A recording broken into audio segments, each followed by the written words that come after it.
जैसे आप लोग तो आई होप आप लोग अच्छे होंगे। तो आज हम लोग यूपीएससी का सिलेबस देखने वाले हैं। तो आप लोग इत्मीनान से बैठ जाइए और आराम से सिलेबस को देखते हैं। तो चलिए स्टार्ट करते हैं। पहला पेपर 1 पीटी से स्टार्ट करते हैं। तो पहला जो सब्जेक्ट हम लोग देख रहे हैं वो हिस्ट्री का है।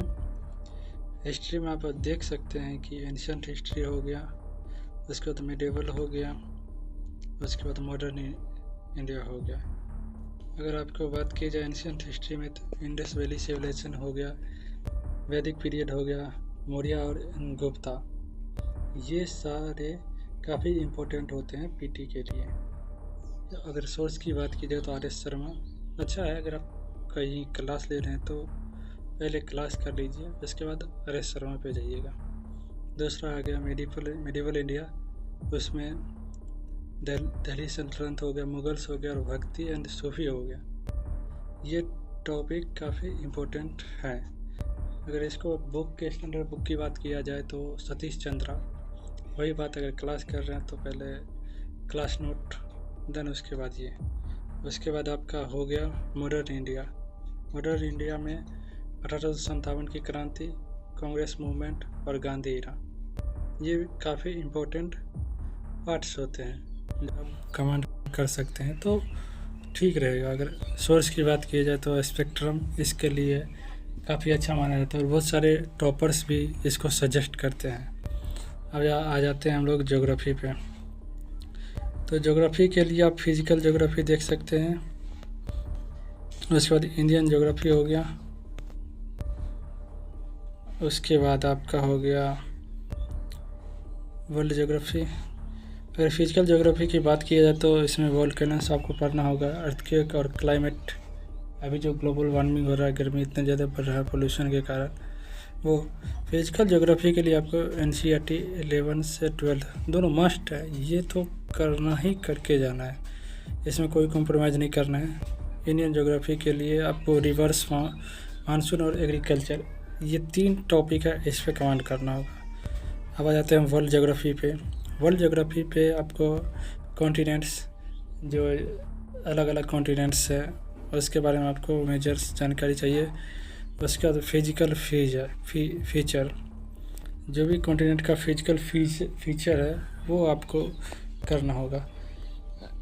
उसके बाद आ जाते हैं पॉलिटी पे।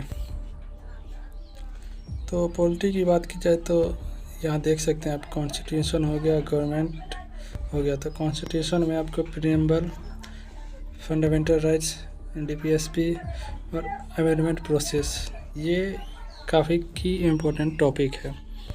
उसके बाद गवर्नमेंट पे आ जाते हैं तो पार्लियामेंट हो गया, प्रेसिडेंट, पीएम, जुडिशरी, यानी कि इस ये लक्ष्मीकांत से कवर कर सकते हैं। गवर्नमेंट का जो पार्ट होता है उसके लिए ये इम्पोर्टेंट होता है। उसके बाद आ जाते हैं इकोनॉमी पे।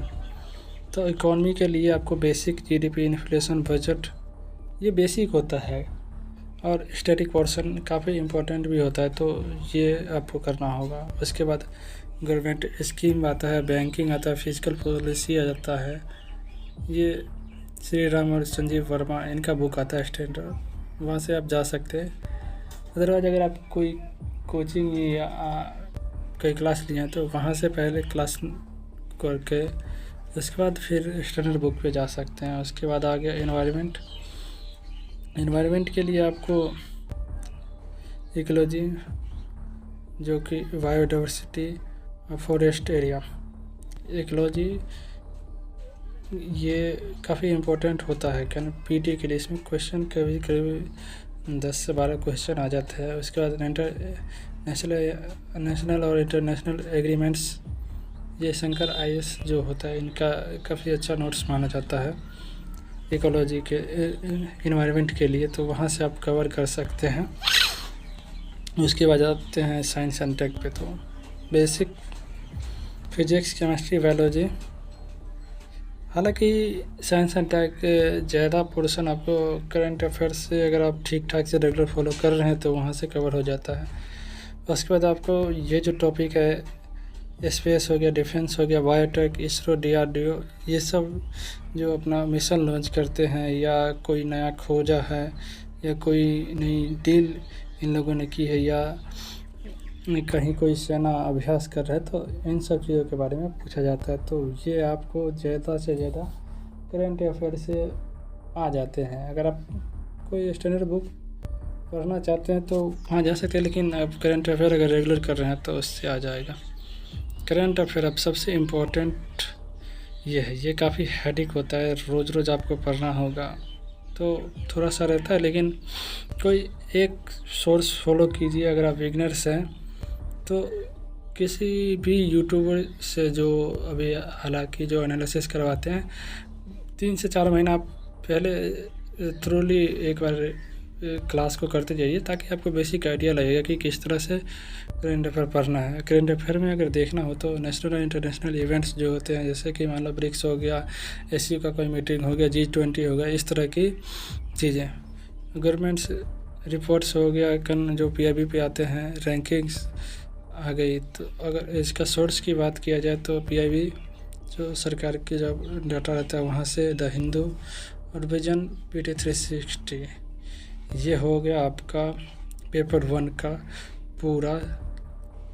पूरा सिलेबस, जो आपको किस तरह से पढ़ना है। अब आ जाते हैं CSET के लिए। तो CSET के लिए आपको कम्प्रिहेंसिव, लॉजिकल रीजनिंग और बेसिक मैथ्स जो 10th लेवल की है, ये क्वालिफाइंग नेचर का होता है। अगर आपका अगर ये CSET अच्छा नहीं है तो आप एग्ज़ाम के 3-4 महीने पहले से प्रैक्टिस कीजिए, क्लासेस कीजिए। अगर नहीं है आपका वो है तो 3-4 महीना तक आप दे सकते हैं इसमें। उसके बाद मेंस के पार्ट पे आ जाते हैं। तो चलिए, तो अब हम मेंस का सिलेबस देखने जा रहे हैं। तो अगर आप लोग को हो सके तो आप एक कॉपी पेन ले लीजिए और वीडियो को पॉज करके सारा सिलेबस को एक साथ लिख लीजिए, ताकि आपको बार बार वीडियो देखने की ज़रूरत ना पड़े और आसानी से चीज़ें याद हो।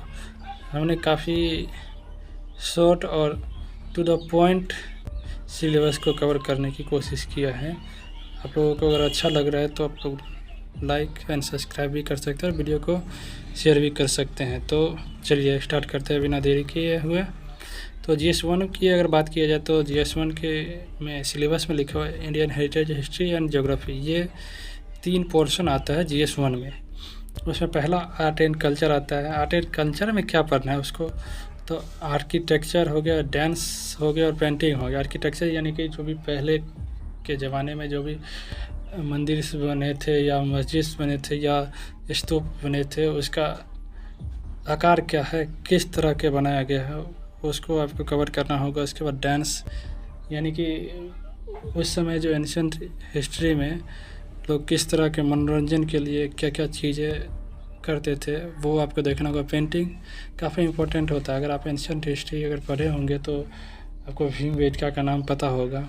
वहाँ काफ़ी सारे पेंटिंग्स मिले हैं जो कि उस समय के मानव किस तरह के चीज़ें करते थे, क्योंकि लिटरेचर तो मिला है लेकिन पढ़ा नहीं गया है। तो हम लोग ये पेंटिंग के थ्रू आइडिया लगाते हैं कि उस समय किस तरह के लोग क्या क्या चीज़ें करते होंगे, तो आपको देख लेना है। इसके बाद मॉडर्न इंडिया आ गया। मॉडर्न इंडिया में आपको फ्रीडम स्ट्रगल पढ़ना होगा। ये आप टू द पॉइंट दे रहे हैं, इधर उधर की बातें नहीं, बस टॉपिक आपको दे रहे हैं। उसके बाद वर्ल्ड हिस्ट्री में रेवोल्यूशन जो हुआ, फ्रेंच, अमेरिकन एंड रशियन, ये आपको कवर करना है। उसके बाद सोसाइटी में आ जाता है कम्युनलिज्म, रिलीजन और वुमेन इशू। ये 3 से 4 टॉपिक है, आपको इधर उधर कोई भी नहीं, 3 से 4 टॉपिक है। टू द पॉइंट पढ़िए, नोट्स बनाइए और शॉर्ट्स नोट्स बना के रखिए, ताकि आप जब एग्ज़ाम देने जाए तो वहाँ रिवीजन कर सके। उसके बाद ज्योग्राफी में आ गया Indian and world physical geography, तो ये दोनों आपको कवर करना होगा। उसके बाद GS2 में आ जाते हैं। तो GS2 की बात की जाए तो देख लीजिए, ये GS2 है। तो GS2 में कॉन्स्टिट्यूशन आपको पढ़ना है। और इसके बाद फेडरलिज्म पढ़ना है, इलेक्ट्रॉनिक्स पढ़ना है, इलेक्शंस पढ़ना है। उसके बाद लोकल गवर्नेंस पढ़ना है, वेलफेयर स्कीम्स हो गया, NGO आ गया, प्रेशर ग्रुप्स वो जैसे कि मान लीजिए जब मोदी सरकार जब 3 कृषि बिल लाया था, तो जो किसान धरने पे बैठे हुए थे और अपनी बात को मनवाया, उसको बोलते हैं, उस तरह के ग्रुप्स को बोलते हैं प्रेशर ग्रुप्स, जो अपनी बात सरकार के थ्रू, प्रेशर के थ्रू मनवाते हैं, तो उसको प्रेशर ग्रुप बोला जाता है। उसके बाद इंटरनेशनल रिलेशन हो गया, इंडियन वर्ल्ड, आपको पता ही है। इंटरनेशनल रिलेशन में आपको जो भारत के आसपास के जो नेबरिंग कंट्री है उसको देख लेना है। उसके बाद इंडिया जापान हो गया, उसके बाद आपका यूएस हो गया, ये नाटो कंट्रीज हो गए, इन सब के बारे में जो न्यूज़, फ्रांस वगैरह सब ये सब रहते हैं। हालांकि ये सब आपको करंट अफेयर से आइडिया लगता रहेगा, तो वहाँ से आप कवर कर सकते हैं। उसके बाद GS3 में आ जाते हैं, तो इसमें इकोनॉमी, इन्वायरमेंट और सिक्योरिटी से रिलेटेड टॉपिक रहते हैं। तो इकोनॉमिक डेवलपमेंट जैसे inclusive growth, budget, NITI Aayog, ये टॉपिक आपको पढ़ना होगा। एग्रीकल्चर की बात किया जाए तो MSP हो गया, AMSP हो गया, क्रॉप्स इंश्योरेंस हो गया, ये आपको पढ़ना होगा। उसके बाद साइंस एंड टेक की बात किया जाए तो रिसेंट डेवलपमेंट जो आया है उसके बारे में आपको आइडिया रहेगा। उसके बाद डिजास्टर मैनेजमेंट, साइक्लोन्स आ गया, अर्थक्वेक आ गया, इससे हर एक साल एक ना एक क्वेश्चन आता ही है, क्योंकि ये काफ़ी तबाही लाता है, तो आपको ये इम्पोर्टेंट है, इस पर आपको ध्यान देना होगा। उसके बाद इन्वायरमेंट, जो कि अभी काफ़ी चर्चा में रहते हैं हमेशा, क्लाइमेट चेंज, कोई एक्ट आ गया, पोल्यूशन, इन सब चीज़ों के बारे में आपको पढ़ना होगा। इसके बाद आपको इंटरनल सिक्योरिटी में पढ़ना होगा। उसके बाद साइबर सिक्योरिटी हो गया, नेशनलिज्म हो गया, बॉर्डर मैनेजमेंट हो गया, तो ये सब आपको पढ़ना होगा। उसके बाद GS4 में आ जाते हैं, तो GS4 में एथिक्स, इंटीग्रिटी और एप्टीट्यूड, ये टॉपिक है एथिक्स का। अगर बात करें एथिक्स एंड ह्यूमन इंटरफेरेंस हो गया।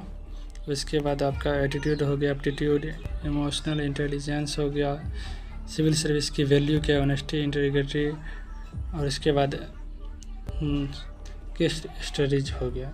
तो ये आपका ख़त्म हो गया GS का पोर्शन, जो मेंस का पार्ट होता है।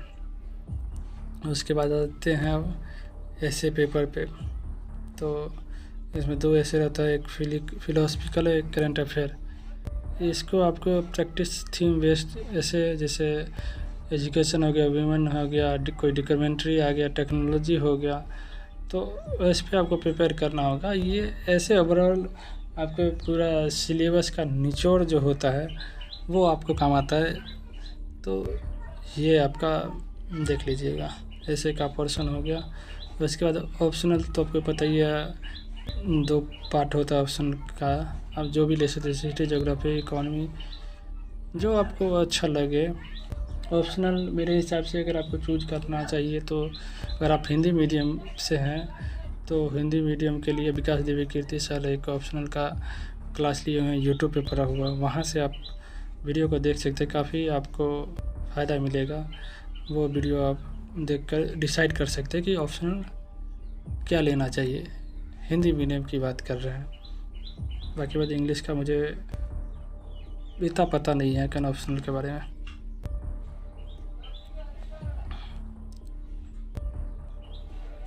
उसके बाद अगर एक्स्ट्रा टिप्स की बात किया जाए तो POIQ, ये आपको हर एक सेक्शन का प्रैक्टिस करना होगा। हर रोज़ पेपर के लिए कीवर्ड्स नोट्स बनाएं, 1 पेज माइक्रो नोट्स बनाएं, यानी कि जब आप एग्ज़ाम देंगे मेंस के लिए तो आपको इतना कुछ एक साथ पढ़ने को टाइम नहीं मिलेगा, तो अगर माइक्रो नोट्स रहेगा तो आप इजली वहाँ से चीज़ों को मैनेज कर पाएंगे। डेली रिवीजन, एक टाइम स्लॉट फिक्स कर लीजिए। तो ये रहा आपका वीडियो। अगर वीडियो आपको अच्छा लगे तो चैनल को सब्सक्राइब करके लाइक कीजिए। Thank you so much.